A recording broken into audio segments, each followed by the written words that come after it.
இப்போ இல்லை, கமல்ஹாசன் இல்லை, அதுக்கு முன்னாடி பல நடிகர்களோட படங்களும் வரணும் அதை சொல்லியிருக்கிறாங்க.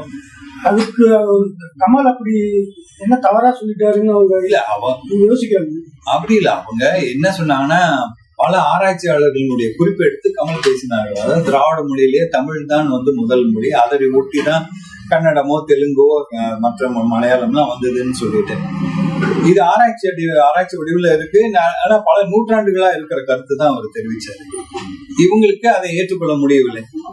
இல்ல அதை ஏற்றுக்கொள்ள முடியாதுன்னு சொல்லலாம், அவ்வளவுதான். அதுக்காக நான் உடனே அவரை வெறுப்பு தட்டுற அளவுக்கு பேசணுன்றது கிடையாது. சார், அவரு அவ்வளவு பெரிய ஆளு. நார்மலா நம்ம தமிழ் மொழி அங்க எழுதினாவே பிளாக் பீப்புள் போட்டு அழிக்கிறாங்க. சோ இது கண்டிப்பா பெரிய இஷ்யூ ஆகும் தெரியல சார். அப்படியே அவர் பேசுனார். சரி, அவர் ரொம்ப யதார்த்தமா பேசினாரு. அவர் என்ன சொல்லி குறிப்பிட்டாரு, அவரு அந்த சிவராஜ்குமார் வந்திருந்தார், அதாவது ராஜ்குமாருடைய மகன் வந்திருந்தாரு. அவரை பாராட்டும் வகையில நீங்களும் எங்க உறவு தான். மெட்ராஸ் பிரசிடென்சில இருந்து தானே எல்லா பிரிவுகளும் ஏற்பட்டுச்சு. அன்னைக்கு சினிமா துறையும் இங்கதானே இருந்துச்சு. ராஜ்குமார் வீடு இங்கதானே இருந்தது. என்டிஆர் எல்லாருமே இங்கதானே இருந்தாங்க. சோ அவர் திரைப்பட குடும்பம் என்ற முறையில அவர் பாராட்டி பேசினார் ஒழிய மற்றபடி பெரிய பிரிவினை வரும் இந்த மாதிரி எல்லாம் வரும்னு அவங்க கூட நிச்சயமாக எதிர்பார்க்க இது பெரிய இஷ்யூ ஆகும் நினைக்கிறீங்களா சார்? ஏன்னா இல்ல, பெரிய இஷ்யூ இதுதான். இப்போ நான் என்னுடைய கருத்து என்னன்னா, நீங்க ஒரு கருத்து வந்திருக்கு, அந்த கருத்துக்கு மறுக்கருத்து தெரிவிப்பதோட நிறுத்திக்கலாம் அப்படியே. அதுக்காக உடனே போய் மக்கள் இடையே பெரிய சர்ச்சைகளை உருவாக்கி இந்த அளவுக்கு போகக்கூடாது. இப்ப நம்ம நாட்டுல இருக்கு, நம்ம தமிழ்நாட்டுல இருக்கு, நம்ம பேசுற மொழியை நம்ம போய் உடனே மக்களிடையே போய் எதிர்த்துணை ஆற்றி ரொம்ப அதை தீவிரப்படுத்துறது அதெல்லாம் கிடையாது. இல்லை, அது வரணும். நடிகரோட போட்டோவை கிழிக்கிறதுலாம் என்ன இருக்குங்க? இல்ல, பொதுவா எந்த நடிகர்னு கிடையாது, யாரா இருந்தாலும் சரி, கருத்து நம்ம நாடு வளர்ச்சி அடைய வேண்டும் என்ற ஒரே எண்ணம் இருந்தால் இந்த நிலை மாறும். இன்னும் பழைய நிலையே நம்ம போகணும், இன்னும் 1940க்கு நம்ம இந்திய நாட்டை கொண்டு போய் வைக்கணும்னா போராடுங்க, பிரிங்க, சண்டை போடுங்க, அசிங்கப்படுத்துங்க. திருப்பி நம்ம நம்ம முன்னேற்றத்தை நோக்கி போகாமல் பல பின்னடைவுகளை நம்ம காண நேரிடுது. ஒரு விஷயத்துக்கு நடக்கும் போதெல்லாம் நம்ம தமிழ் மக்கள் போயிட்டு தமிழ் மனிதர்களை துன்புறுத்துறாங்க. அதான் அது தவறு. அது ஒரு என்ன காரணம்னா, இப்ப இங்க கூட தான் கர்நாடக மக்கள் இங்க இருக்காங்க. நம்ம யாருமே இது பண்ணி பாராட்டி எல்லாம் நடக்குது, நம்ம பாட்டு போயிட்டே இருக்க முடியும். இப்ப அங்க அவங்க அவ்வளவு தூரம் காவேரிக்கா பிரச்சனை பண்ணும் பொழுது கூட நம்ம இங்க போய் அதெல்லாம் செய்யவே இல்லை. அந்த நிலை மாறணும். இப்ப நான் பாத்தீங்கன்னா படிச்சது கர்நாடகாவில தான். எனக்கு கன்னடம் நல்லா தெரியும், ஹிந்தி நல்லா தெரியும். இப்ப அந்த மொழியை பத்தி நான் இன்னும் சொல்லணும்னு நினைச்ச போறேன். நல்லவேளை நினைவு ஓட்டுனீங்க. மொழி ஒரு சின்ன ஒரு டூல், அவ்வளவுதானே ஒழிய அதை வைத்து ஒரு பெரிய அறிஞராக மாற முடியாது. அதற்கு ஒரே ஒரு வகை ஒன்னே ஒண்ணுதான், இந்த மொழியை வைத்து சண்டை போடுவதை நிறுத்திவிட்டு இந்தியம். அதனாலதான் நான் சொன்னேன், தேசியமே நம்ம என்னைக்கு விட்டு கொடுத்ததே இல்லை தமிழர்கள். எல்லாரும் பொதுவா சொல்லுவாங்க தமிழ் மொழி. ஏன்னா நானே பார்த்திருக்கேன், ஒரு காவல் நிலையத்துல காவல் நிலைய உயர் அதிகாரினுடைய அலுவலகத்துல என்ன போட்டிருந்தாங்கன்னா, தமிழ் எக்ஸ்ட்ரீமிஸ்ட் மீட்டிங் அப்படின்னு தான் போர்டுல எழுதி வச்சிருந்தாங்க. அதாவது அன்னைக்கு தமிழ் மொழியாளர்களுடைய ஒரு கூட்டம் நடைபெறுது, அன்னைக்கு அந்த மாதிரி தான் எழுதி வச்சிருக்காங்க. அப்படி கிடையாது, நம்ம we are not extremists. எப்பொழுதுமே நம்ம நடுநிலையா இருந்து நம்ம மொழிக்காக தான் நம்ம போராடி இருக்க முடியும். எங்கேயுமே நம்ம தீவிரவாதத்தை காண்பித்தது இல்லை. அதனால நீங்க சொல்ற மாதிரி அந்த மக்கள் மீது ஒரு துவேஷம்லாம் பண்ணக்கூடாது. போதும், அதான் நீங்க பண்ணிட்டீங்க. நீங்க இப்ப நம்மளை கன்னடத்தை நிச்சயமா நம்ம அவமதிக்கல. ஒரு நல்ல அருமையான மொழி தான், அது ரொம்ப சிறப்பா இருக்கும். நான் தான் சொல்லுவேன், தமிழுக்கும் கன்னடத்துக்கும் ஒரு எல்லாமே நம்ம பணம்னா ஹனா அப்படின்னுவாங்க, பாலுக்கு ஹால்னுவாங்க. கன்னடம்லாம் தெரியும், நமக்கும் தெரியும்.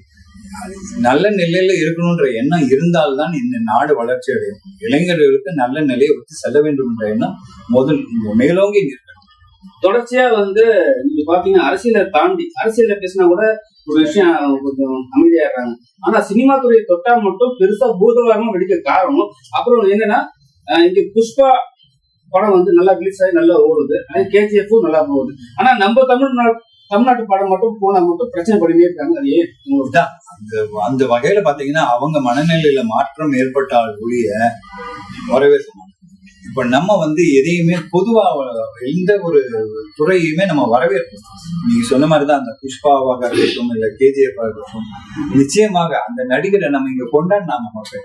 நம்ம பொதுவா எந்த ஒரு துறையுமே ரசிக்கதான் விரும்புவோமே தவிர அதை ஒரு வெறுப்பு தட்டுற அளவுக்கு நம்ம போகவே மாட்டோம். பிடிக்கலன்னா ஒதுங்கி இவங்க வந்து ஒரே ஒரு காரணம் என்னன்னா, கர்நாடகாவுடைய வளர்ச்சியில தமிழர்களுடைய பங்கு வந்து பெரிய அளவில் இருந்தது. அந்த நேரம் பாத்தீங்கன்னா பெங்களூருடைய வளர்ச்சியில தமிழரின் பங்கு பெரிய அளவில் இருந்தது. அது காலகட்டத்துல அதை உணர்ந்து திருப்பி நிறைய கன்னடர்கள் வந்து பெங்களூருக்கு வந்து செட்டில் ஆகும்போது அதை ஏற்றுக்கொள்ள முடியும். உண்மைதான்.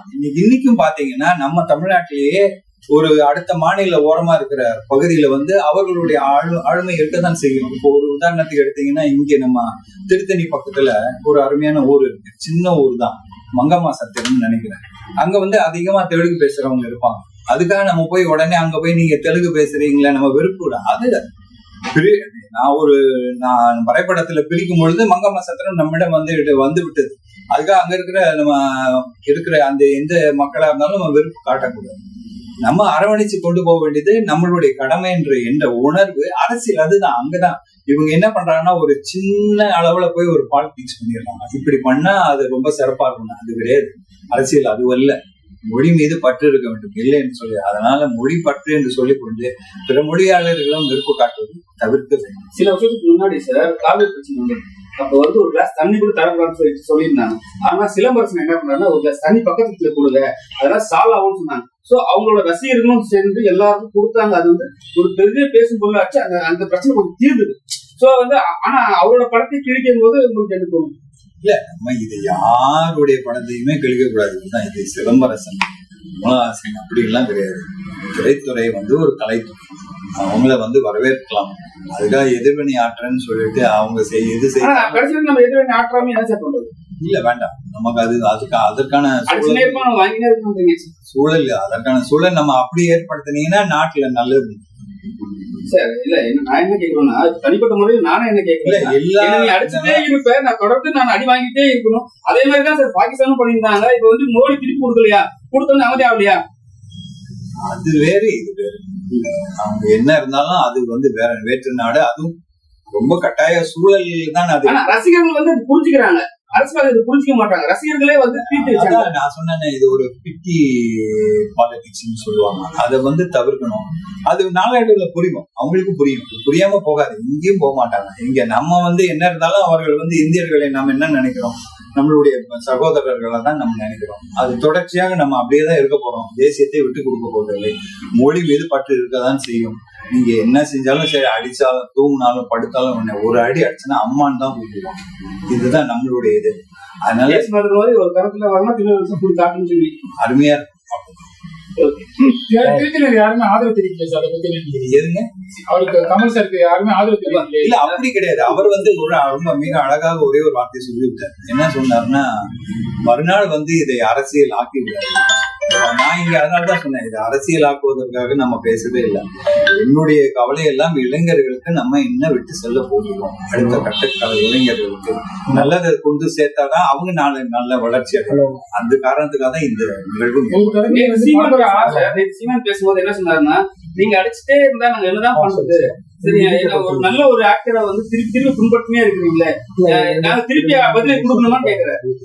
அதெல்லாம் அப்படி நீங்க செய்ய ஆரம்பிச்சேன்னா எந்த ஒரு இதுவும் நல்ல முடிவு போறாரு. நீங்க திருப்பி அவங்க அவ்வளவுதான் நடக்கும். உண்மை வெளியில வருவதற்கு காலமாகும். அதுதான் உண்மை. காலகாலமா நம்ம பார்த்துட்டோம். அது ஒரு காலகட்டத்துல வெளிவரும், தானே எல்லாரும் புரிஞ்சுப்பாங்க, அமைதியா இருக்கும். ஒரு சிலருக்கு வந்து இவர் எப்போனா பேசிருக்கலாம், இப்ப படத்தை ப்ரொமோஷன் பேசுறாரு அப்படின்னு சொல்றாங்க. அதை பத்தி இல்ல அது அந்த வகையில எனக்கு தனிப்பட்ட முறையில அவர்களுக்கு தெரியும், கமலஹாசன் அவர்களே தெரியும். எப்பொழுதுமே நம்ம நிறுவனத்தின் புத்தகம் கொடுத்த அண்மையில கூட தனிப்பாடல் திரட்டு வாங்கி காலமேக புலவர் பாடல்கள் படிக்க வேண்டும் என்ற ஒரே காரணத்துக்காக தனிப்பாடல் திரட்டு நூலை நம்ம கிட்ட இருந்து வாங்கி படிச்சிருக்கோம். அவங்ககிட்ட படிக்கிற ஆர்வம் நிறைய இருக்கு. பொதுவா அவங்க பேசும் ஒரு நண்பர்கள் குழு வச்சிருக்காங்க. தமிழ் மொழி தொடர்பாவே பேசுவாங்க, கவிதைகள் பேசுவாங்க. அந்த வகையில கமலஹாசன் அவர்கள் அந்த வகையில இறங்கி போக மாட்டாங்க. அது இறைவன், அவங்களும் பணியாற்றி இருக்காங்க. தமிழர்களுக்கு அதை பத்தி எப்பவுமே நான் வந்து இல்ல ஆதரவு வந்து நான் என்ன சொன்னேன், இங்க தெளிவா நான் போட்டிருக்கேன். தமிழ் மொழி குறித்து தெரிவித்த பத்மஸ்ரீ கமலஹாசன் அவர்களுக்கு தான் நான் ஆதரவு குறித்து அந்த தமிழ் மொழி குறித்து கூட அதுக்கு நான் சொல்லவே இல்லை. ஏன்னா அது வந்து ஒரு ஆராய்ச்சியாளர் குறிப்பிட்டது ஒரு பேசினார். கமலஹாசனுடைய கருத்து, அந்த கருத்துக்கு தான் நான் ஆதரவு தெரிவிச்சேன். முழு ஆதரவா நான் நிச்சயமா மக்கள் நீதி மையத்துல இல்ல.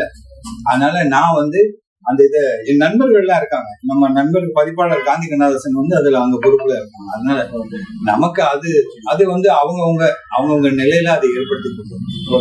எப்பொழுதுமே வேற்றுமொழி மீது வெறுப்பு காண்பிக்க கூடாது. அதுதான். ஏன்னா வேற்றுமொழி வந்து வெறுப்பு நம்ம காண்பிப்பதே இல்லை. தமிழ் மொழி பற்று இருப்பது, அதனால வந்து வேற்றுமொழி வெறுப்பு இருக்கிறது என்று நம்ம சொல்லவே இல்லை. அதே போல இன்னொரு பெரிய கூற்று இருக்கிறது, தமிழ் மொழி பற்று இருந்தால் தேசியம் வந்து நம்ம பற்று இல்லை, தேசிய பற்று இல்லாமல் இல்லை.